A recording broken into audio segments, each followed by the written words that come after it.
Selamat sore, kayaknya di Indonesia Timur sudah mulai sore nih. Yang terhormat Pak Hendriwan, Pak Bambang, serta Pak Beni, dan juga Pak Erikson, serta Bapak-Bapak, Ibu-Ibu partisipan diskusi kita dari siang sampai sore ini. Kalau tadi sudah sempat mendapatkan banyak paparan dan cukup lengkap, izinkan saya berbagi satu dua hal bagaimana Telkomsel bisa berkontribusi untuk mendukung transformasi digital di pemerintahan. Nah, saya akan mulai dengan situasi atau posisi Telkomsel saat ini. Sebagaimana diketahui bahwa sampai hari ini Telkomsel sudah memiliki lebih dari 170 juta pengguna. Kemudian kalau tadi Pak Beni sempat menyampaikan BTS, itu melengkapi Pak. Jadi total BTS yang sudah ada di seluruh Indonesia sekarang menjadi 266.000. Kemudian kalau boleh saya sampaikan, hari ini payload harian itu sudah lebih dari 25.000 terabyte, jadi cukup besar banget. Nah, hari ini kami juga sudah melayani kira-kira lebih dari 37.000 partner dalam hal ini, baik itu institusi swasta maupun institusi pemerintah dan government. Nah, kita tahu bahwa baik institusi pemerintah maupun institusi swasta hari ini sedang hype ataupun bergerak untuk menjalani inisiatif transformasi digital yang masif. Dan Telkomsel My Business, kami memposisikan untuk melayani institusi maupun segmen ini sebagai orkestrasi teknologi digital. Maksudnya adalah bahwa dalam mendelivery solusi, dalam memberikan layanan, Telkomsel tidak akan berjalan sendiri. Tentunya Telkomsel akan berkolaborasi dengan pihak-pihak lain, pihak-pihak partner, prinsipal, maupun siapapun yang bisa mendukung proses transformasi digital tersebut. Kami juga memiliki visi sebagai sebuah perusahaan, kami harus bergerak maju. Makanya kami saat ini memiliki tagline melesat dengan digital. Nah, bagaimana sih peran Telkomsel dalam konteks dengan tagline melesat digital ini untuk mendukung transformasi di pemerintahan? Ada 4 kerangka kerja atau kerangka berpikir yang kami canangkan, yaitu yang pertama adalah customer journey atau digitalisasi proses. Bagaimana Telkomsel bisa mendukung digital tools dan proses, baik itu manajemen birokrasi maupun manajemen aset. Kemudian yang kedua, customer value. Bagaimana Telkomsel bisa mendukung untuk menyiapkan, mendelivery ataupun mendukung insight demografi dan perilaku dalam sebuah wilayah. Kemudian yang ketiga adalah customer experience ataupun digitalisasi customer experience. Bagaimana Telkomsel bisa mendukung untuk memberikan atau mensupport pada saat government atau institusi membuat manajemen layanan masyarakat, baik itu digital channel, kemudian digitalisasi pelaporan. Nah, yang berikutnya adalah yang keempat adalah digitalisasi customer collaboration ataupun digitalisasi organisasi, di mana kami atau Telkomsel bisa mensupport mendukung pemanfaatan tool digital untuk kolaborasi dan koordinasi. Kolaborasi dan koordinasi ini penting karena ini jadi satu hal yang sangat penting dalam mendukung proses transformasi digital. Nah, saya coba mencuplik dari referensi atau literatur. Saya coba ambil dari OECD. OECD itu adalah organisasi for Economic Cooperation and Development. Organisasi ini adalah organisasi internasional yang bergerak dalam mengkaji dan merekomendasikan kebijakan publik.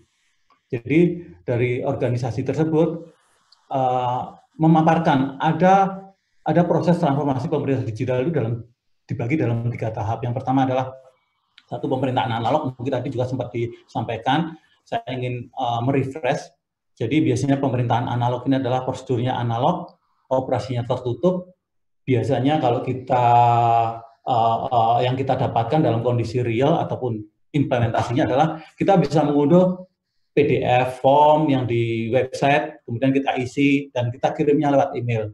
Kemudian bergerak Yang berikutnya adalah transformasi ke e-pemerintahan atau e-government. Nah, di sini yang dilakukan ataupun outputnya adalah biasanya kita bisa mengakses formulir online, kemudian mengisinya dan bisa melakukan pembayaran. Nah, tentunya prosedur ini prosedur yang mendukung teknologi informasi. Berikutnya adalah yang saat ini sering kita dengar adalah pemerintahan digital atau e-government. Nah, e-government itu apa sih? E-government itu adalah pemerintahan yang memanfaatkan teknologi digital untuk melakukan ataupun untuk mengolah ataupun untuk menyiapkan ataupun untuk mengelola seluruh perangkat-perangkat yang ada di pemerintahan. Sedangkan teknologi digital sendiri itu apa sih? Teknologi digital adalah teknologi informasi dan komunikasi, termasuk juga di dalamnya ada internet, kemudian mobile teknologi, kemudian perangkatnya, dan data analitik.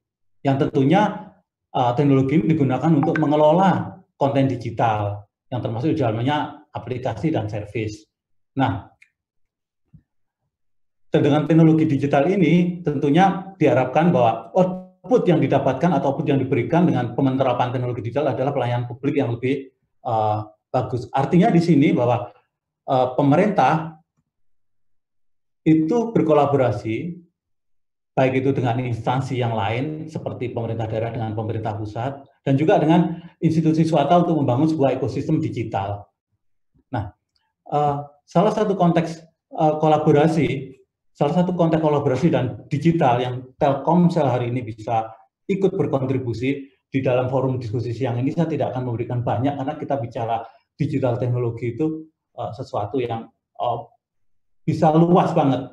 Nah, seperti kita tahu tadi dan sempat disinggung di awal bahwa transformasi digital itu sangat bergantung 3 aspek. Yang pertama adalah people, yang kemudian proses, yang ketiga teknologi. Nah, dalam bagian ini, dalam konteks ini, Telkomsel tentunya akan berkontribusi dalam menyediakan atau mendukung di sisi teknologi.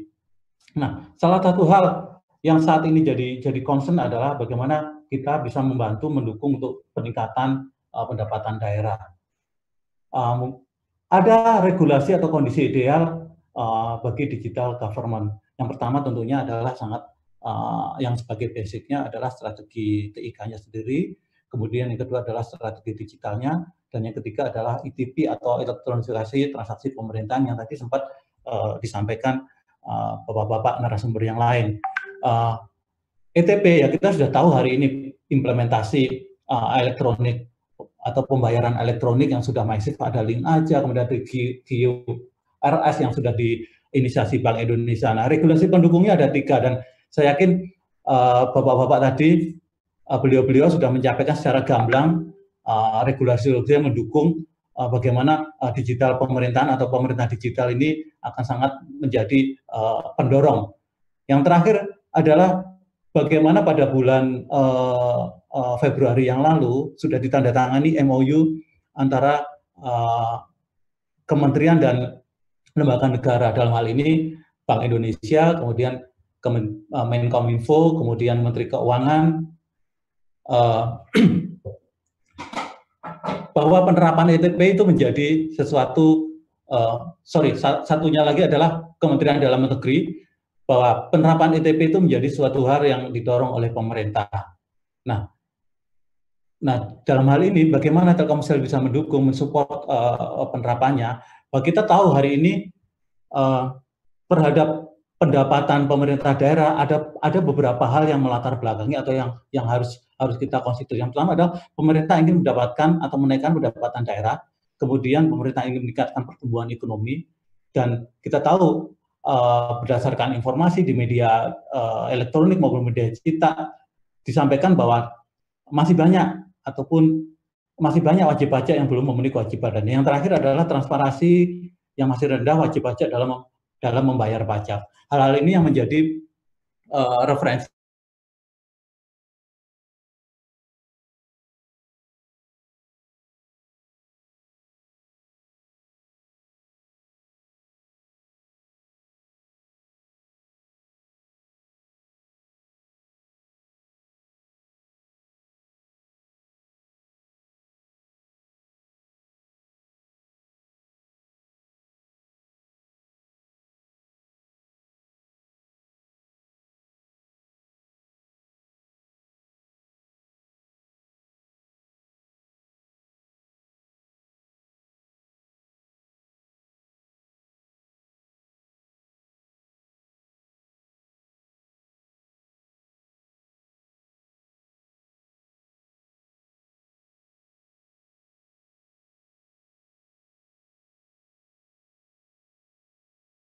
sistem register mereka ataupun sistem POS mereka. Kemudian yang kedua adalah POS sistem menggantikan sistem yang manual ataupun cash register manual. Kita bisa taruh sebuah POS yang online. Kemudian yang ketiga menggunakan web service. Artinya untuk perusahaan-perusahaan ataupun merchant ataupun wajib pajak yang mereka sudah memiliki aplikasi dan terhubung ke internet, yang bisa dilakukan adalah melakukan intercept di web service.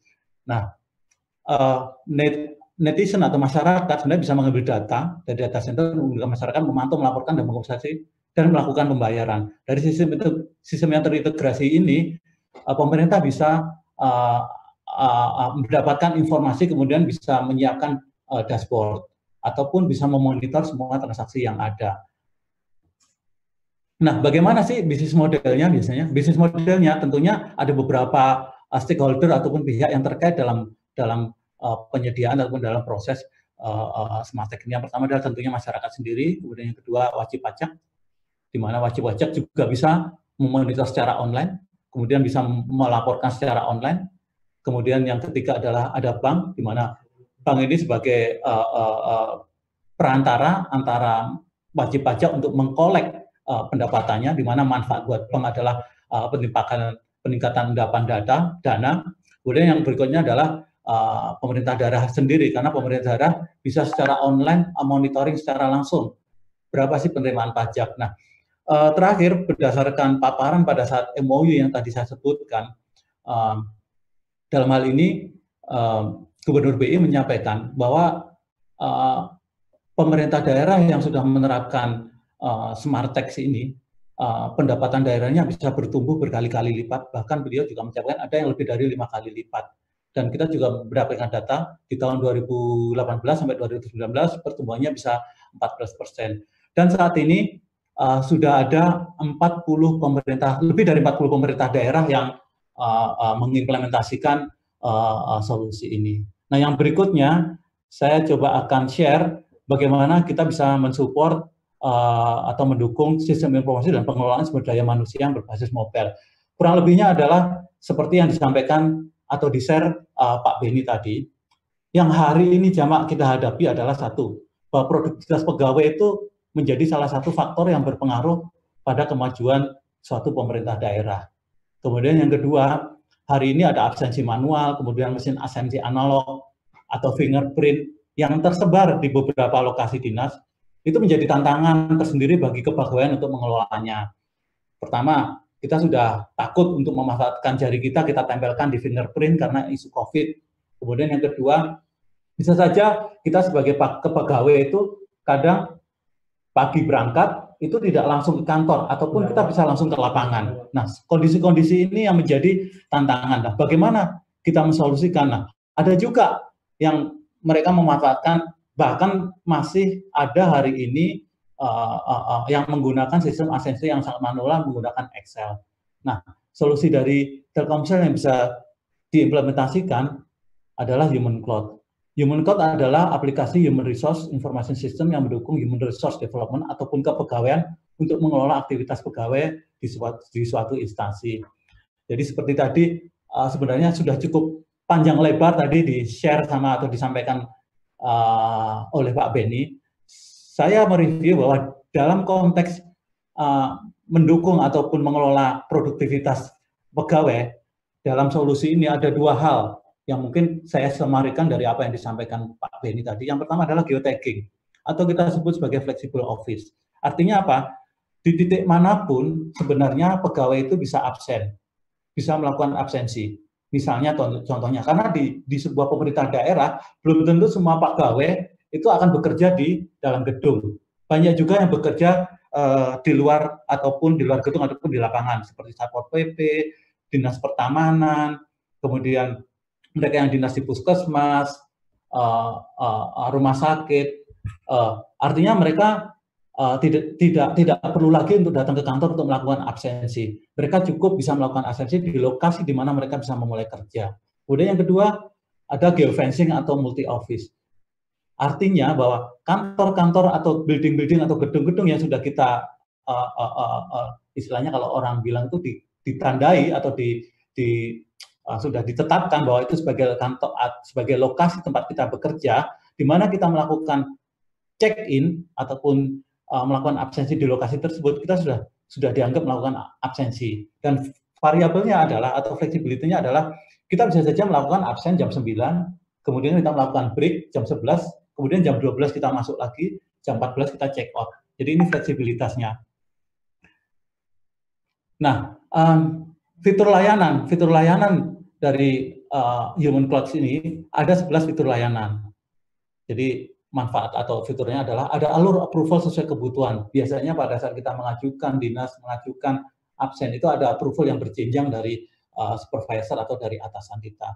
Kemudian dimungkinkan aplikasi ini untuk diinterfacekan dengan back-end dan aplikasi yang sudah ada sesuai dengan kebutuhan.